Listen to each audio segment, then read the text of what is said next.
إذاعة جمهورية مصر العربية من القاهرة.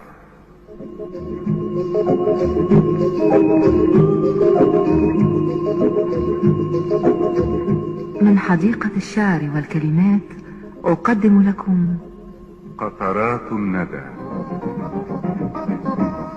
لمحة شاعرة نقدمها لكم كل صباح.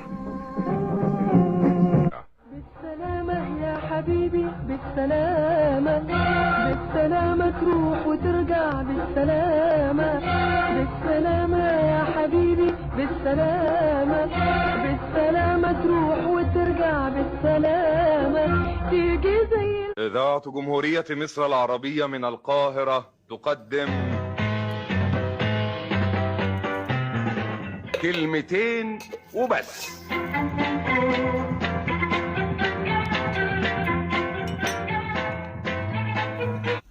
إلى ربات البيوت.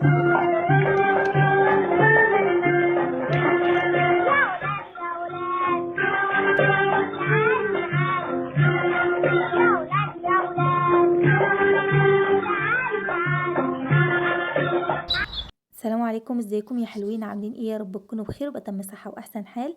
النهارده ان شاء الله يوم جديد وروتين جديد. روتين النهارده يكون روتين قوي جدا جدا. روتين النهارده يا بنات هنقضي ان شاء الله مع بعض في اوضه النوم كده.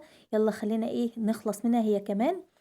طبعا عملنا مع بعض الفيديو اللي فات، اخر فيديو يعني عملته معاكم، اخر روتين كنت عامله معاكم برضو روتين قوي جدا في اوضه الولاد، طبعا لاستقبال الشتاء وكده.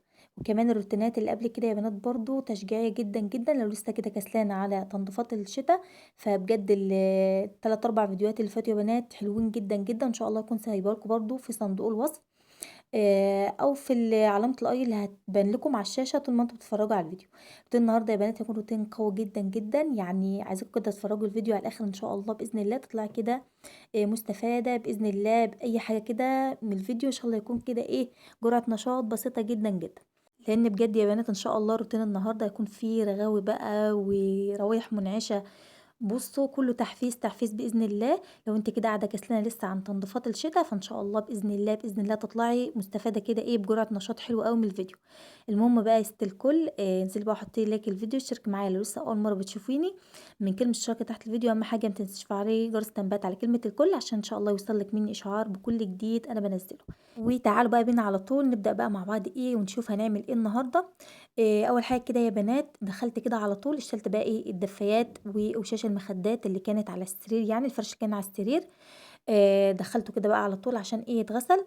وكمان اللهم صل على النبي كنست بقى السجاده دي، طبعا انا فرشاها كده يعني حاجه كده مؤقتا عشان خاطر تشيل عننا البرد وكده لحد ما كنت هفرش يعني النهارده، ولكن يعني الحمد لله السجاده عندي كله نظيف الحمد لله.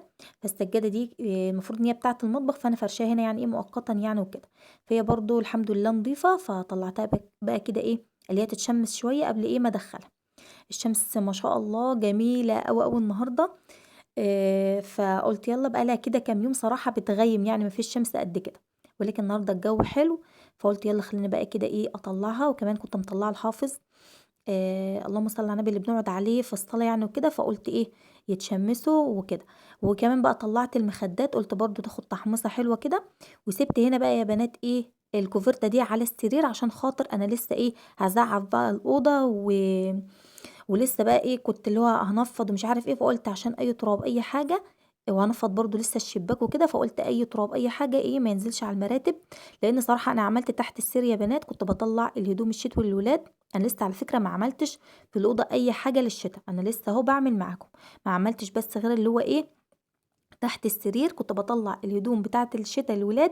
فقلت يلا بالمره اعملها، لان والله العظيم يعني معلش كده كده كنت برضو هعملها مع نفسي، يعني هعمل تحت السرير مع نفسي، لان هنا تحت السرير نيش انا فكاه وهدوم الولاد وبصوا بلاوي وتهم بقى المراتب والكلام ده كله. فقلت لا، عملته كده في يوم لوحده، وقلت بقيه الاوضه ان شاء الله ابقى اصورها معاكم كده واشارك معاكم كده يومي، واشارك معاكم الفيديو الجميل ده يا بنات وبقى انضف يعني الغرفه بقيه الغرفه يعني وكده. المهم ان انا خلصت من تحت السير تماما، عشان كده لو ملاحظين انا ما شلتش الكوفرت عشان خاطر بقى زي ما انتم شايفين بقى التراب والغبار والكلام ده كله ما يجيش بقى على المراتب، ولا اللي انا عملته كله يروح حضر يعني وكده.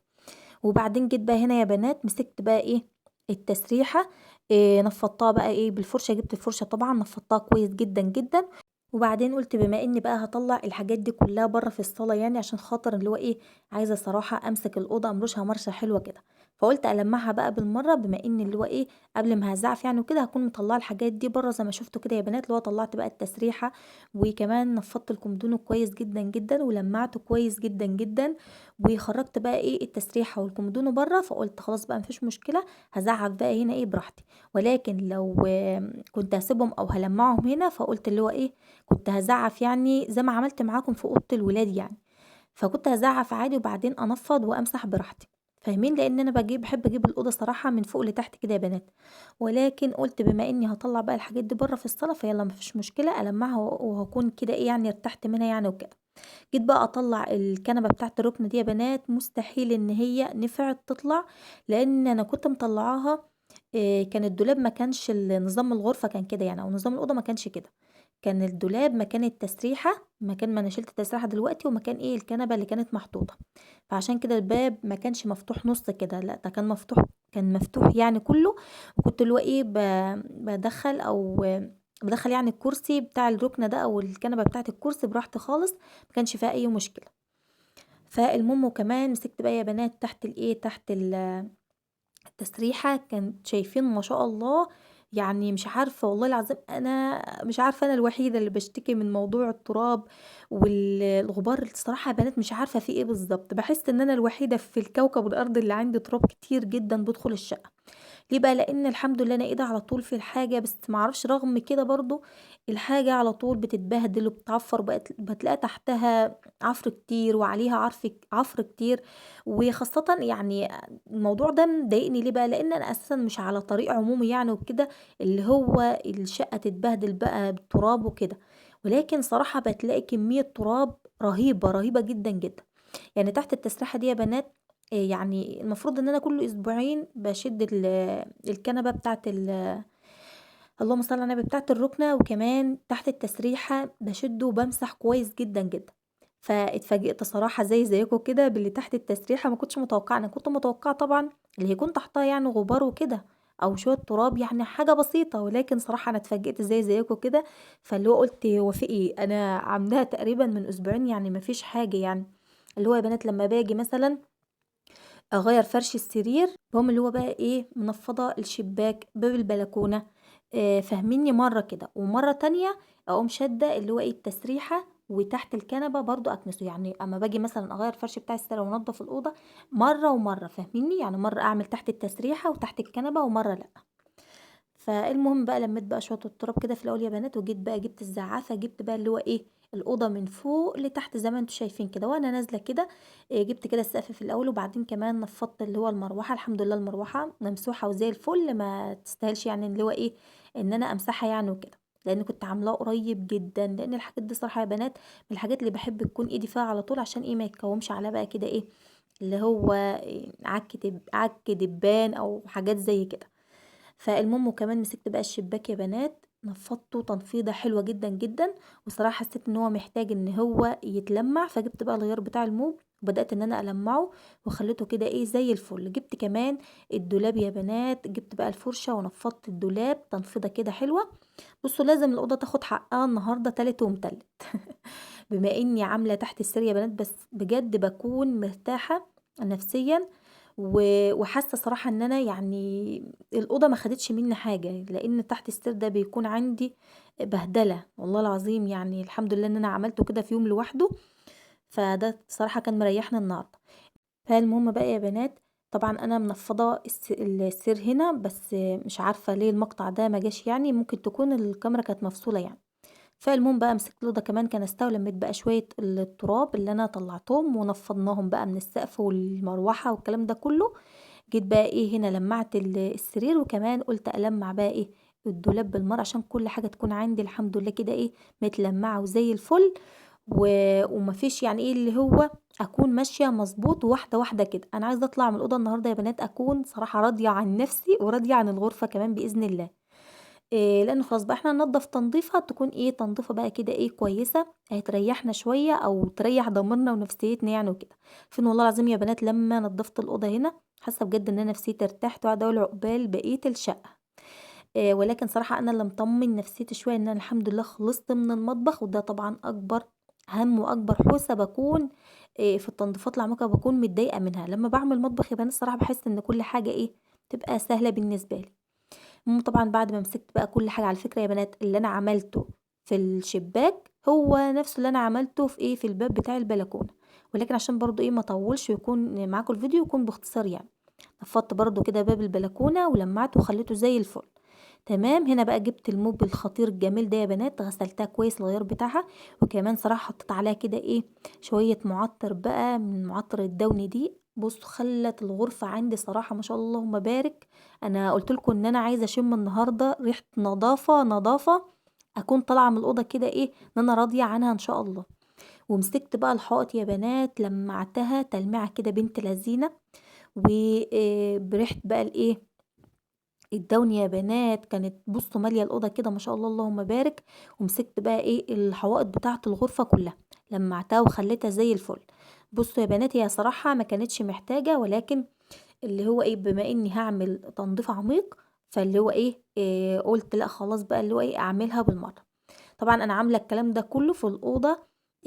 بصراحه ما كنتش صورت الاوضه معاكم بتاعه الولاد، يعني في اوضه الولاد ما كنت الصراحه صورتها معاكم، يعني ما كنت صورت التنظيفات العميقه جدا جدا دي معاكم.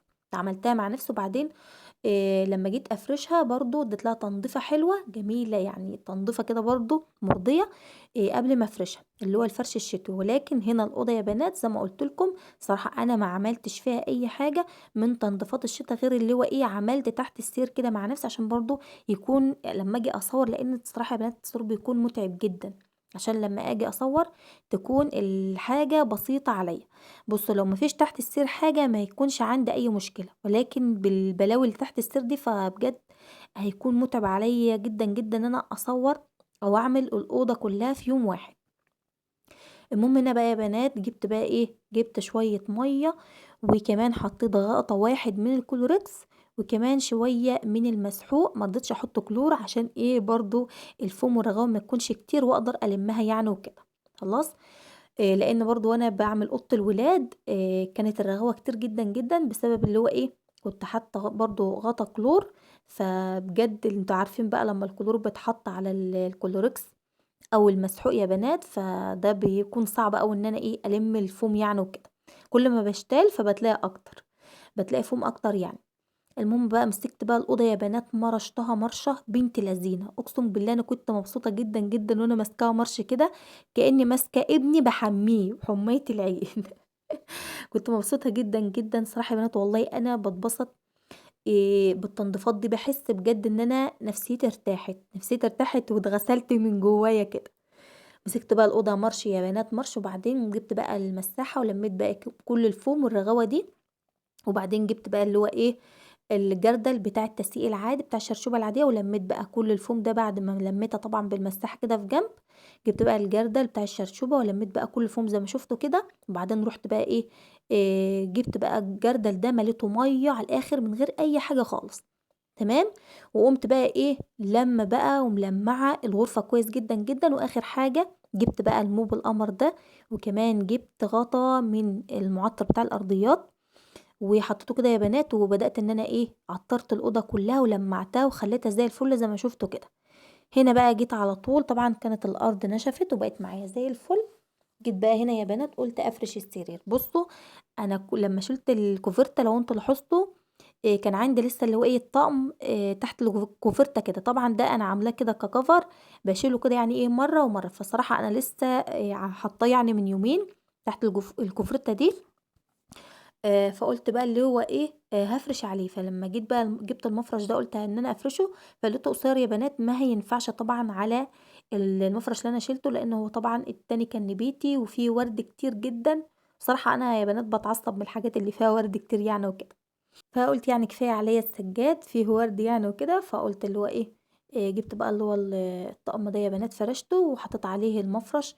على فكرة المفرش ده بتاع الأطفال بتاع السرير بتاع الولاد يعني صراحة باحب أفرش حاجة الولاد على السرير هنا، ما باحبش أفرش المفارش الكبيرة بتاعة السرير اللي هي يا بنات بقى، لإن ده أنا باغسله في الغسالة صراحة يعني، ولكن المفارش الكبيرة بتبقى عايزة اللي هو إيه تتنقع وعايزة مواويل تانية خالص، فباقول لأ اللي هو إيه باحب الحاجات اللي هي تكون صغيرة دي وتكون خفيفة عشان إيه أغسلها كده أول بأول ما تكونش متعبة. تمام، وخاصةً إحنا بنكون في الشتا والجو طبعًا يعني ساعات كتير ما بيكونش مستقر إن إحنا نغسل حاجات تقيلة بقى ونسيبها بالكام يوم والكلام ده كله، فقُلت لأ اللي هو إيه، باحب صراحة أفرش الحاجات اللي هي الصغيرة بتاعة الولاد أنا زي ما قُلت لكم. المهم يا بنات أنا طبعًا فرشت بقى السرير وحطيت بقى المخدات والخداديات زي ما أنتم شايفين، وكمان فرشت بقى الأرضية يا بنات فرشت كمان المفرش الفرو دي على الإيه، طبعًا ده فرو عادي جدًا يا بنات، حطيت واحد كده على الكومود، وكمان حطيت واحد على التسريحة، ورجّعت بقى كل حاجة مكانها، طبعًا اشتلت بقى الأنتيكات دي على فكرة رُحت غسلتها كويس جدًا، جدًا، لإنها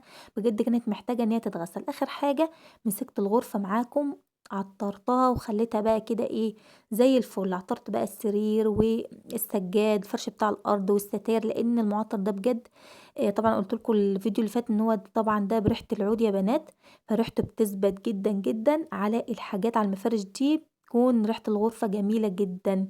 طبعًا أنا شاركت معاكم فيديو النهارده ومبسوطة جدًا إن أنا شاركت معاكم فيديو النهارده يا بنات، إن شاء الله بإذن الله استنوني في فيديوهات روتينات قوية جاية كتير جدًا، جدًا. أشوفكم على خير، مع ألف سلامة.